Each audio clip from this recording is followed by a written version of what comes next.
But I think our biggest challenge is the knowledge that the Canadian Armed Forces offer a wide variety of careers. Are there particular trades you're really trying to fill right now? Like yes. Key crucial positions that it's hard to recruit people. What are you looking for?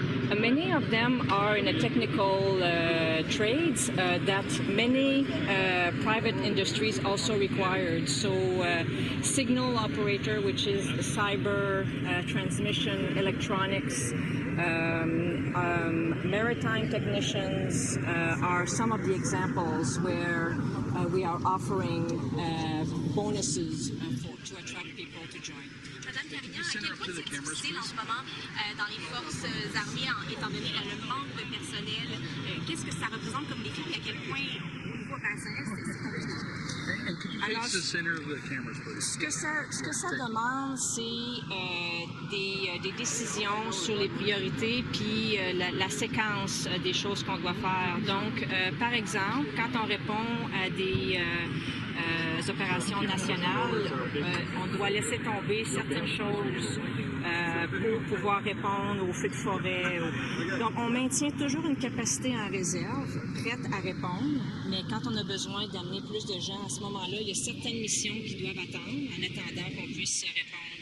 Donc, par exemple, des vols qui sont prévus pour livrer des marchandises aux forces des Nations Unies en Afrique.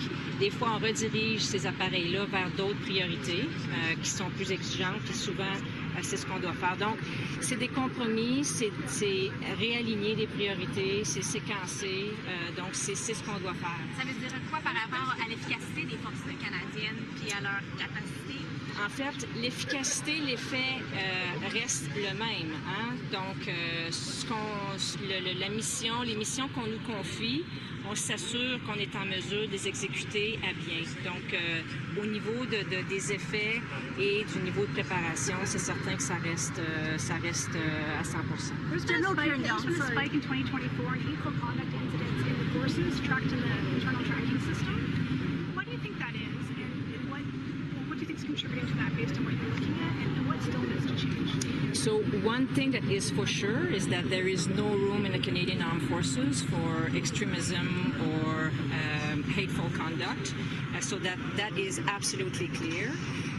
If anyone is hiding their behavior somehow, it's only a matter of time before we find them out. And frankly, there will be absolutely no compromise in that way.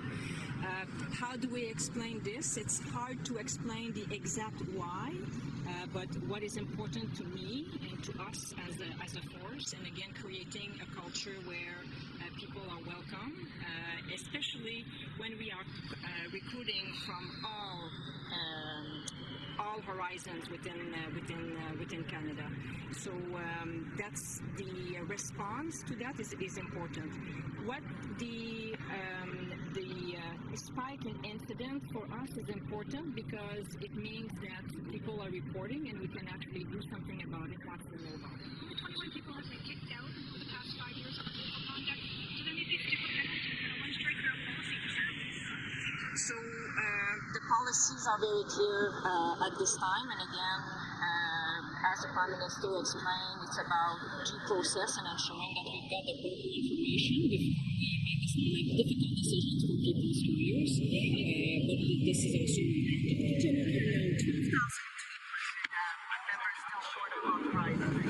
Realistically, how long before you get to that number, 71,500? So with the current momentum that we have, is by 1st of April 29, we should be back up to full strength. So we have expanded the number of, we have increased the target for recruits this year. We're at 7,600, which is about 1,000 more than last year. And this is how we are going to gain back to full strength. So I'm aiming for 1st April 29. 2029. 2029. Also, can you also 2029. Yes. Can you also clarify a little bit of the challenges in terms of the fact that procurement has been slow? What happens if you don't get the equipment but you have the members? What are you doing to push for those submarines and the F-35s and so on? So I think there is a good plan. There's a good plan in motion at the moment to fix procurement and to make it more responsive to the modern needs of defense. So the era where we could do everything in a very linear fashion over a horizon of 10 years is over. So we are fundamentally looking at changing how we do this with the new Defense Procurement Agency that's going to be stood up.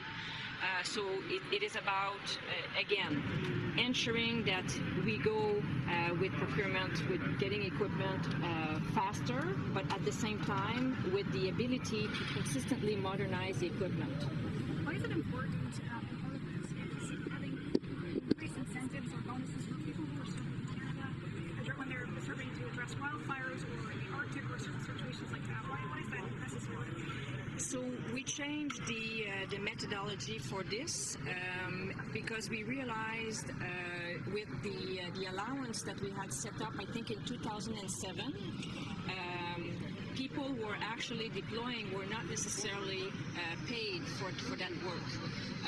So, for example, you would get the allowance if you were in an operational unit, but if you were asked to come in as backup from another unit who didn't get this allowance, then you wouldn't get the same pay as the person who would be doing the same work as you deployed on domestic operations. So we changed basically the paradigm around how we were paying for those deployments. Now it's as you deploy, you get paid. So this is kind of the big difference between the previous methodology and the new one. I think I'm getting